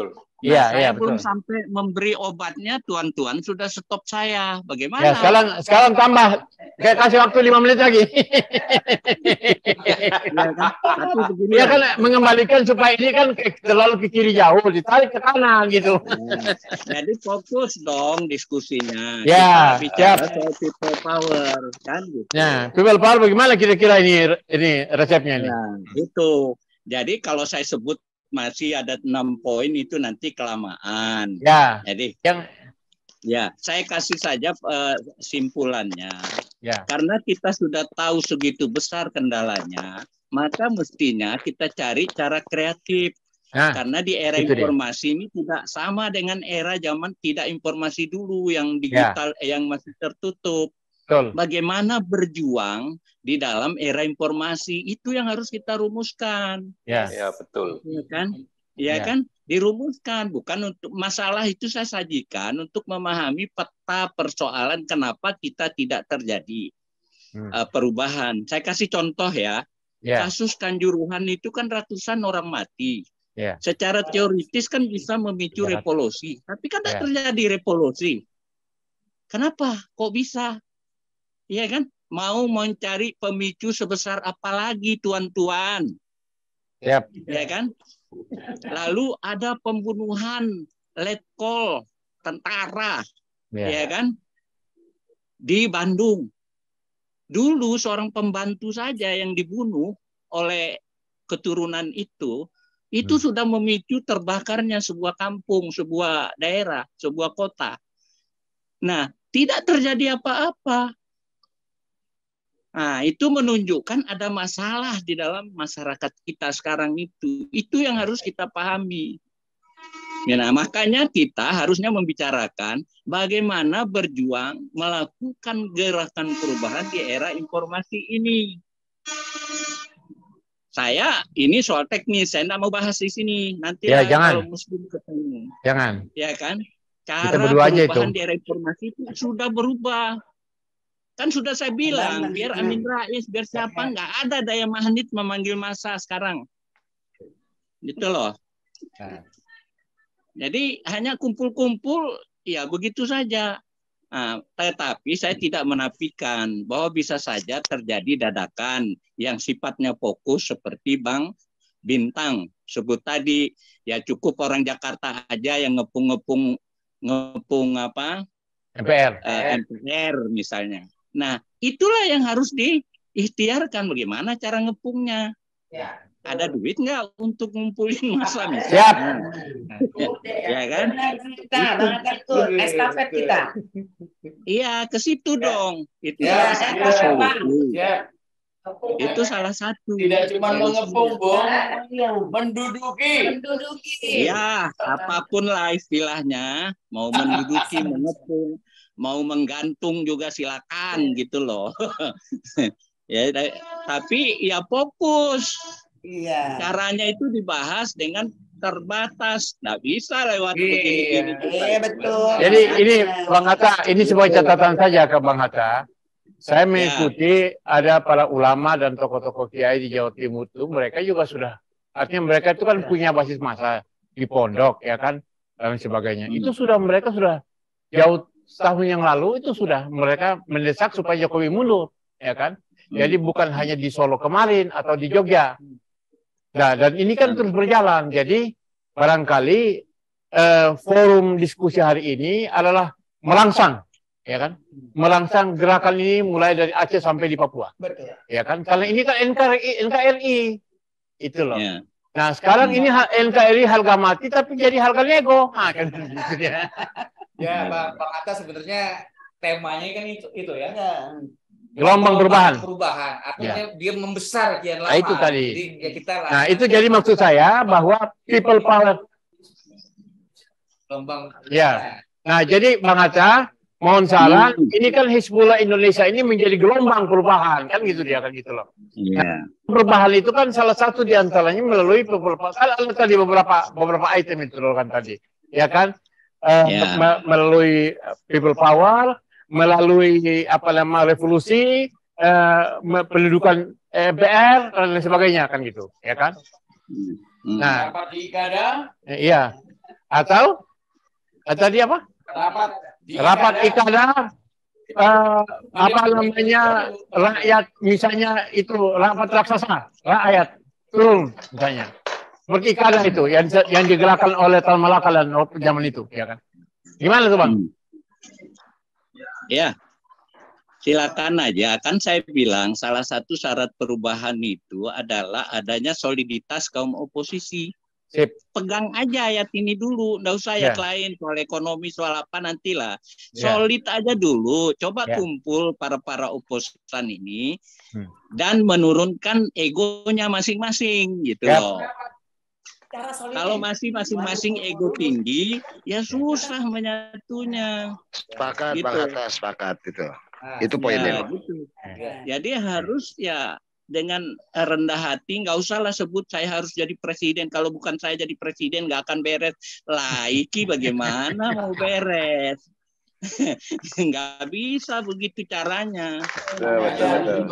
Karena dulu. Jadi Bang Hatta, semalam juga kan perkumpulan di kalau tidak salah Al Jazeera. Kumpul 37 ya tokoh lah, jenderal dan sebagainya. Lalu kemudian tadi disebutkan tadi kalau tidak salah Bang Amir juga menyitir bahwa ini perlakuan terlalu apa namanya yang polisi ini kan terlalu menjadi apa golden boy, sementara tentara ini menjadi bad boys. Gimana tuh? Apanya bagaimana? Pengamatan intelijen tadi, ini hari ini kan polisi ini kan dia anak mas, kan gitu. Tentara ini dianggap anak tiri. Gimana tuh? Sementara pernyataan Jenderal Kunto, kemudian Pangdam Bukti Barisan sama di Penegoro kan mereka sudah satu suara tuh. Tahu.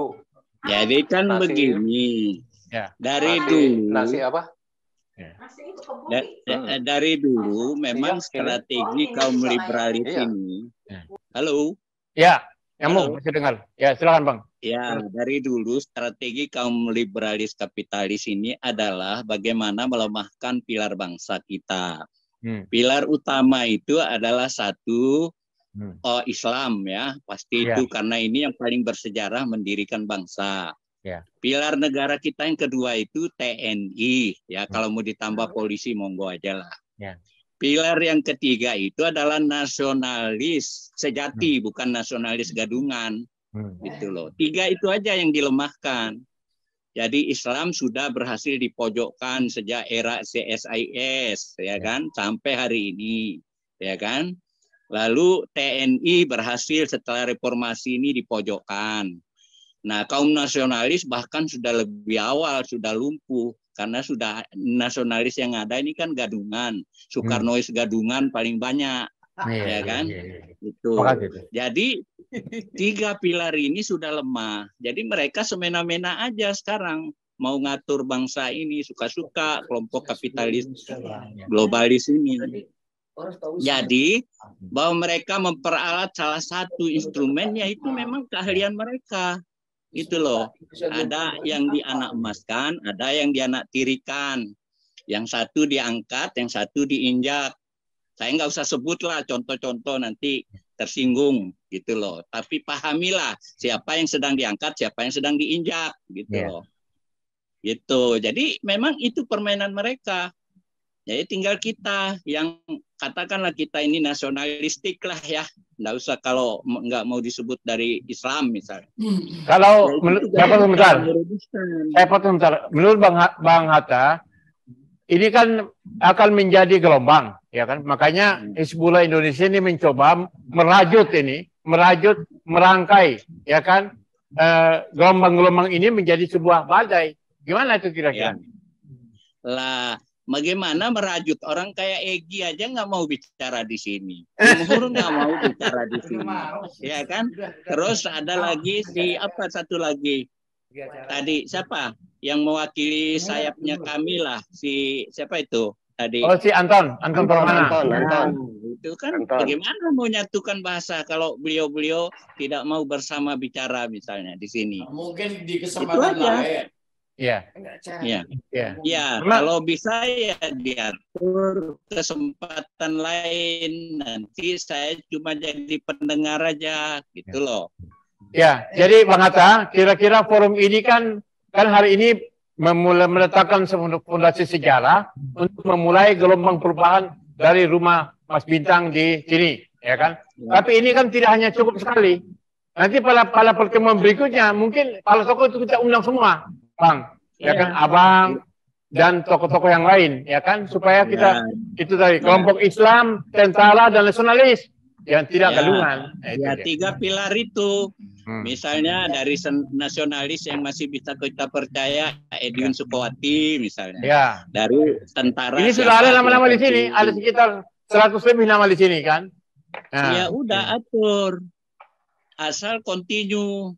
Ya. Nah, sesudah itu bicara taktik nggak boleh di WA. Itu udah pasti itu. Itu ilmu intelijen saya ngajarin juga itu. Oke, baik Bang Atta. Terima kasih. Gitu ya. Ini ada interaksi. Pertanyaan Bang Hatta Taliwang. Apa yang dimaksud Gimana? dengan bala tentara dari langit gitu? Nah, itu dia. Ya kan? Itu pertanyaan Bang Atta. Taliwang. Iya. Nah, saya jawab. Kenapa itu terjadi?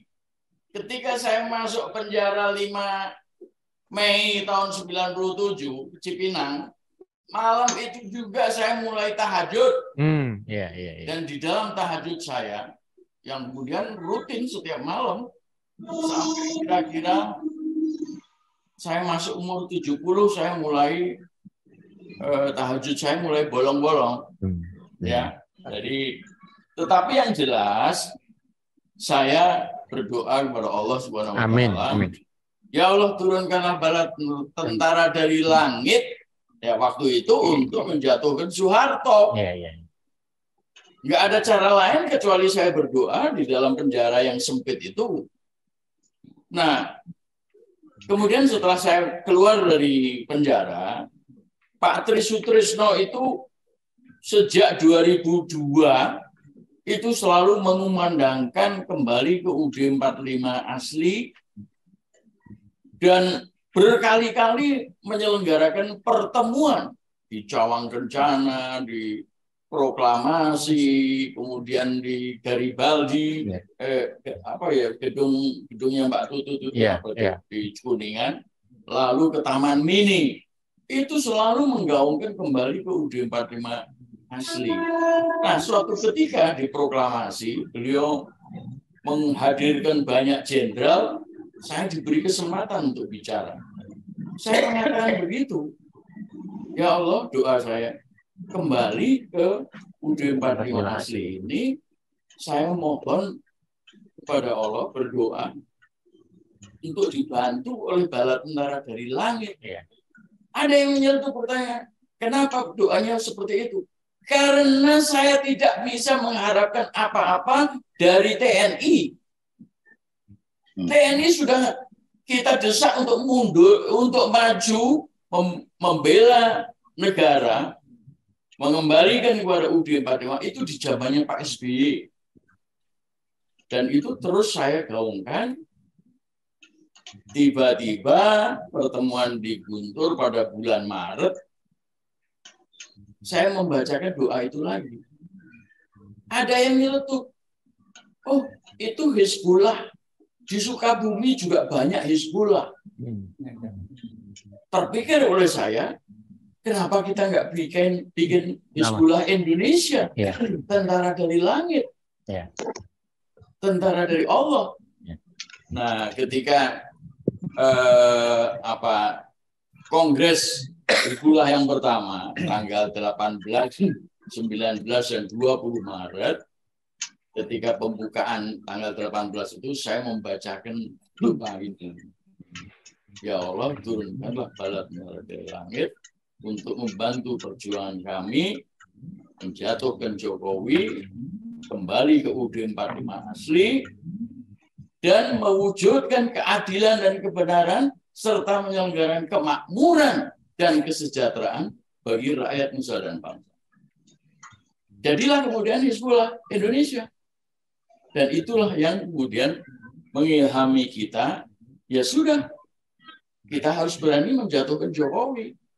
Kita harus kembali kepada UUD 45 sebagaimana Pak Tri sendiri tahun 2002-2003 itu sudah mulai melakukan rapat-rapat dengan banyak jenderal dan orang-orang sipil seperti Saiful Sulur dan lain-lain. Nah, inilah kita mau mewujudkan itu.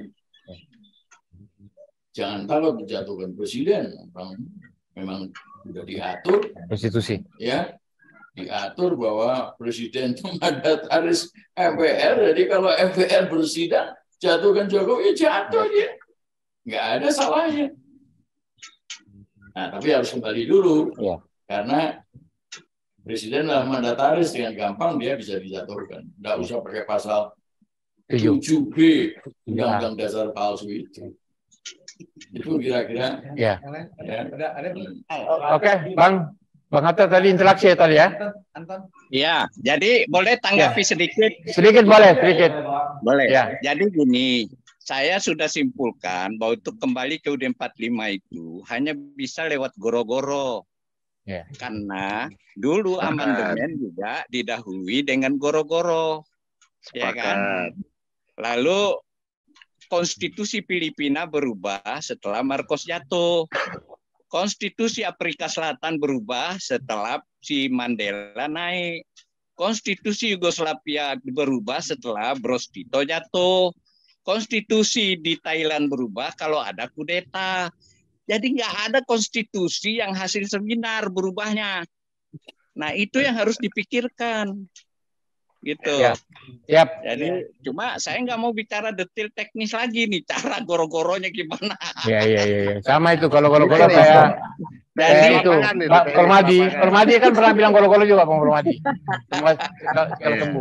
Jadi nggak bisa kita mau kembali itu, mana mau cukong-cukong yang sudah menikmati ini. Saya tahu caranya itu, ngempesin cukong. Kan? Mana mau dia merubah ini dengan cukongnya. Saya punya ilmu ngempesin cukong itu.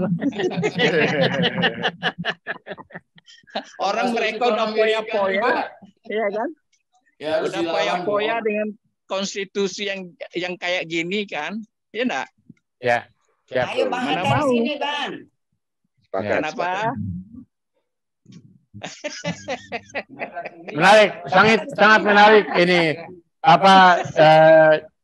pemaparan, dialog, interaksi dan suasana yang jadi kita berjuang dalam suasana yang santai, ya kan? Ya. Tapi ini mengarah kepada perubahan ini, gelombang perubahan ini. Ya. Okay. Jadi kapan hari nanti Abang Hatta siap ya kita kumpul di sini, ya kan? Ya. Siap. Kumpul. Karena ini hari ini Mas Bintang sudah. Tapi syaratnya semua tokoh-tokoh itu harus berhasil di lobby. Saya siap menghadirkan semuanya. Siap. Kalau enggak bisa lagi, ya susah. Memang enggak harus 100%. Ya, insya Allah biasa ada bolong-bolong dikit.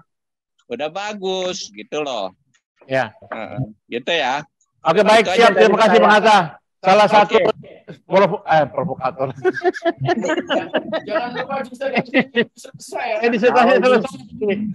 Kita minta supaya disertasi. Ya, betul banget. Muslim, aku ini presiden catur Indonesia, kau enggak anggap ya? Oke, terima kasih Bang. Terima kasih. Oke. Ya. Pembicara yang lain barangkali kita minta untuk Jumhur, Bung Jumhur. Sudah hadir bersama kita? Nah, udah tuh. Ya, acara kan dia. Bung Jumhur acara juga sedang merajut people power juga ya? Assalamualaikum Bung Jumhur. Ya, kita minta pandangan-pandangan tentang ini, ada Prof. Bintang Pamungkas dan ibu-ibu, kawan-kawan semua di sini sedang mencoba merajut people power ini. Bagaimana pandangan Bung dan teman-teman alumni? Pemuka-pemuka agama yang menyatakan udahlah sabar.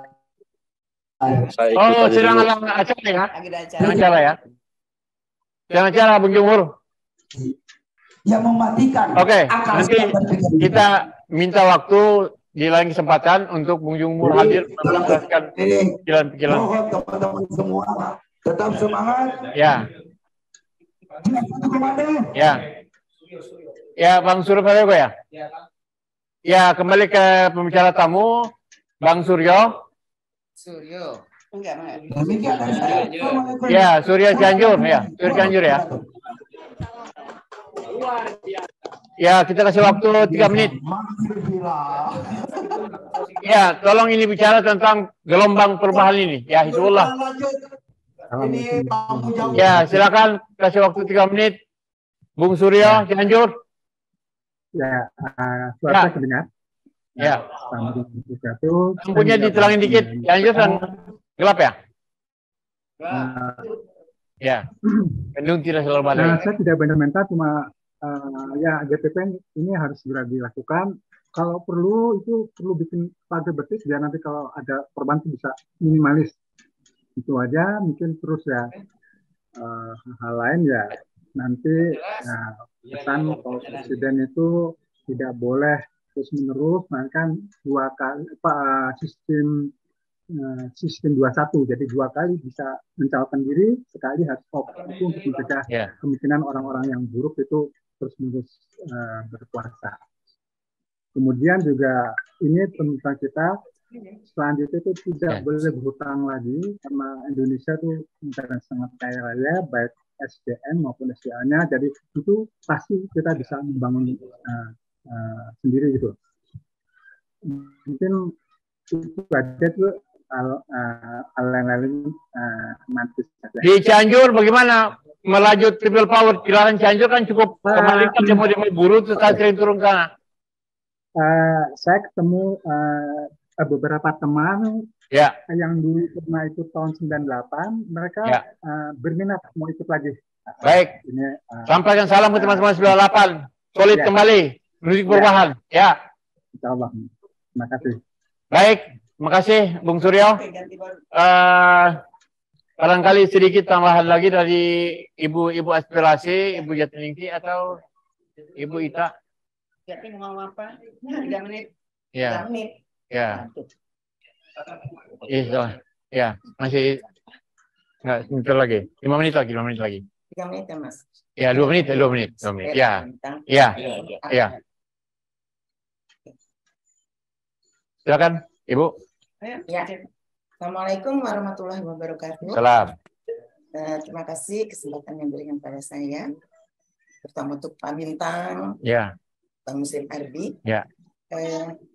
Saya ingin menanggapi apa yang sedang dibicarakan hari ini. Ya. Itu Hizbullah Indonesia gelombang perubahan. Ya. Ini memang kondisi kita sekarang ini memang sudah sangat kritis dan memang sudah sangat mengharapkan perubahan. Ya Pak Bintang ya. Ya. Jadi memang kalau saya amati selama ini mendengar apa yang dipaparkan oleh Pak Bintang dan lain-lain. Dan tokoh-tokoh lain, oke. Pembicara tadi. Memang yang akan mengadakan acara di Car Free Day tidak boleh berbau politik, tapi dengan semena-mena dia karena Polri dan yang akan membuka itu Kapolri. Ya makanya kan kita berharap ini mereka dengan kita lawan gitu. Lawan. Semena-mena gitu. Jadi lokasi yang kita mau pakai pun termasuk yang diambil oleh Polri itu. Jadi kita nggak bisa lagi. Kita bahkan disuruh ganti. Kita bahkan disuruh ganti buat terus ngalah. Iya, itu kan zolim. Kekuasaan dan dari pemerintah rezim yang paling tinggi siapa? Presiden. Nah, itu jadi maksud saya sampaikan di sini memang tepat sekali kalau kita segera mengadakan perubahan dengan people power. Yes, ya nggak? Ya. Jadi berarti people power? Yes. Iya. Segera. Ya, segera. Oke. Terima kasih Ibu Jatiningsi. Assalamualaikum warahmatullahi wabarakatuh. Waalaikumsalam. Mas Bintang closing statement. Ya, jadi menurut saya pemerintah ini sudah kebakaran jenggot. Ya. Ya. Termasuk kalau mau bicara mitra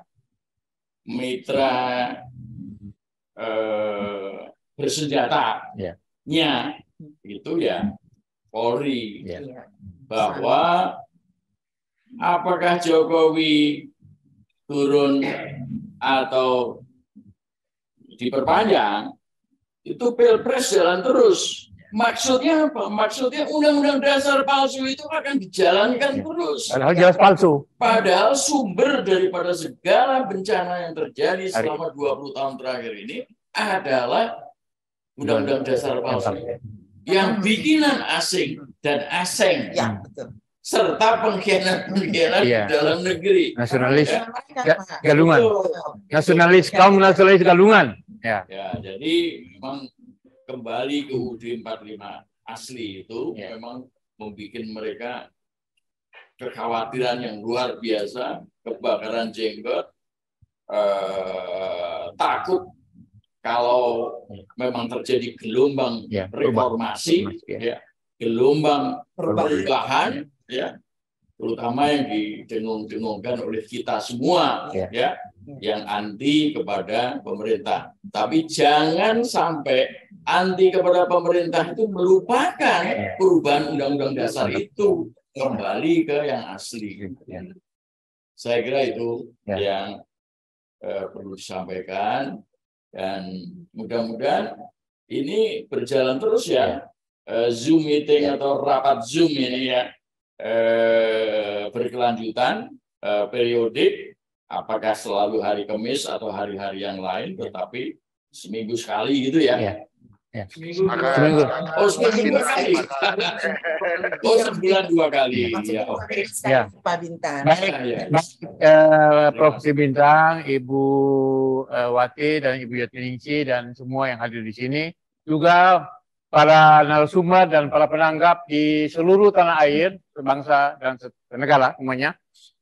Hari ini kita sudah meletakkan batu pertama, ya kan, untuk gelombang perubahan. Jadi semua gumpalan-gumpalan gelombang itu di berbagai daerah, ya kan, baik itu di Sumatera, di Kalimantan, di Sulawesi, di Papua, ya, di seluruh tanah Jawa ini, kita semua menyatu, ya kan. Kita menjaga solidaritas, meninggalkan ego semuanya, juga para elit, ya kan, juga adik-adik mahasiswa, kaum buruh, ya kan, mak-mak semuanya. Siap ya, mahasiswa. Mari kita gaungkan gelombang perubahan, ya. Dari sekarang segera dan seterusnya sampai mencapai hasil. Ya, siap untuk, ya, siap untuk bawa kompor ke Senayan. Nasi bungkus ya. Jadi para pemirsa, para semua rekan-rekan perjuangan, ya, semua senior saya yang jalan tadi semuanya, saya ucapkan terima kasih. Insya Allah malaikat tentara langit akan turun, ya kan, agar supaya rejim yang tidak mencintai rakyat ini tumbang. Allahu Akbar. Merdeka. Merdeka. Merdeka. Assalamualaikum warahmatullahi wabarakatuh. Ya, mohon maaf kepada Bang Egy, ya, Saudara Jumhu, Saudara Anton dan lain sebagainya. Di kesempatan kita minta supaya kita bersama-sama